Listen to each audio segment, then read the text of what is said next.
Hello! I'm Righty. And I'm Lefty. And this is Sock Talk.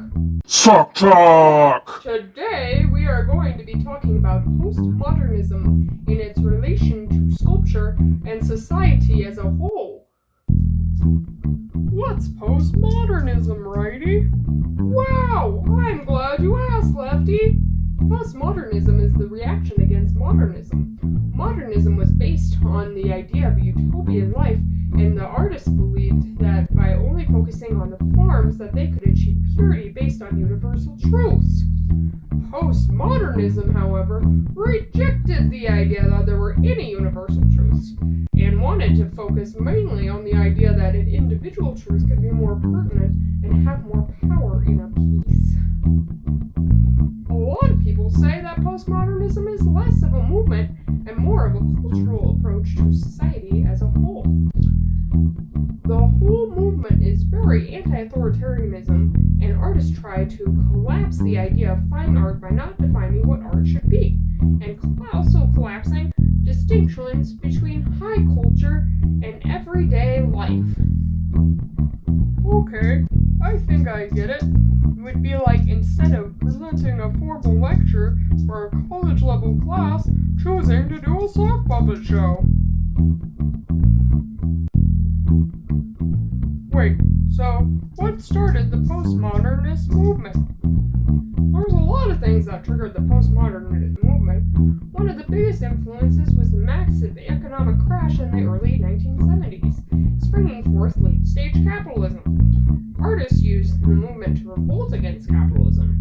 The artists were also influenced by philosophers such as Jean-Francois Lyotard, who wrote an essay entitled The Most Modern Condition, and Frederick Jameson, who wrote Postmodernism, or the Cultural Logic of Late-Stage Capitalism. Wow! Now that I know how it started, can we look at some art? Of course, Lefty! The most well-known artist of this movement is probably Andy Warhol.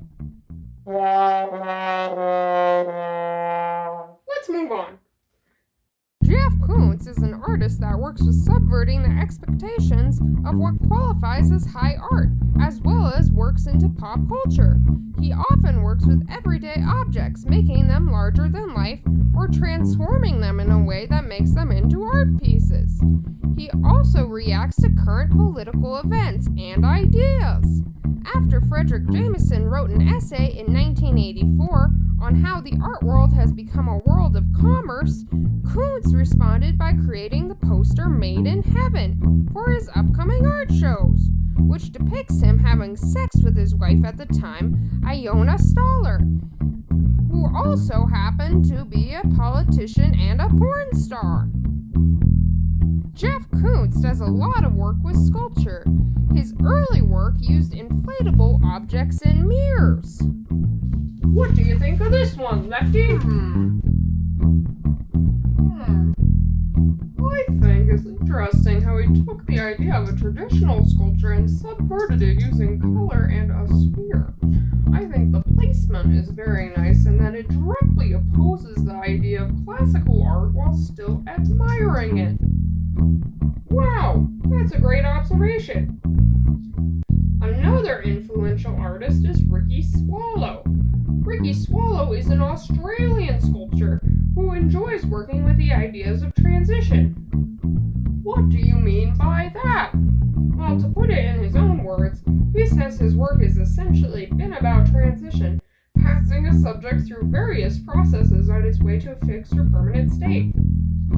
Wow, that's super interesting. What's also interesting is that he creates most of his work out of cardboard before casting it.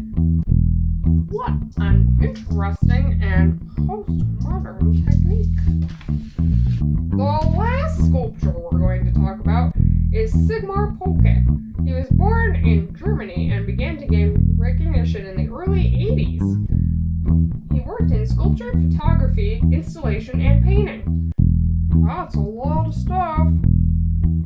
It is said that he drew his work mainly from found objects to make abstractions. He used everything from beer coasters to potatoes.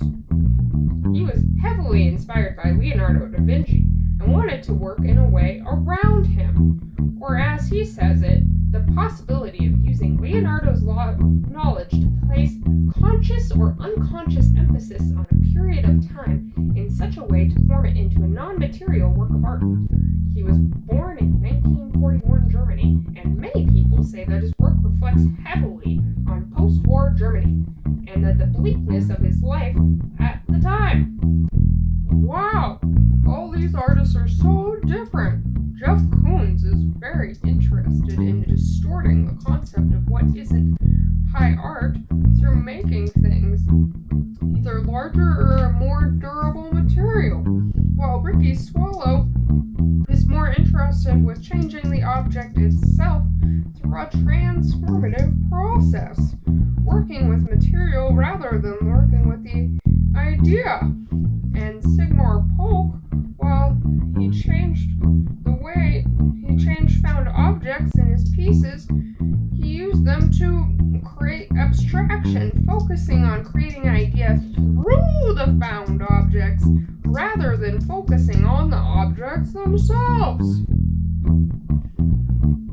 All astute observations, Lefty. And that's postmodernism. Thanks for watching. We'll catch you next time when we talk about nuclear fusion. Yay!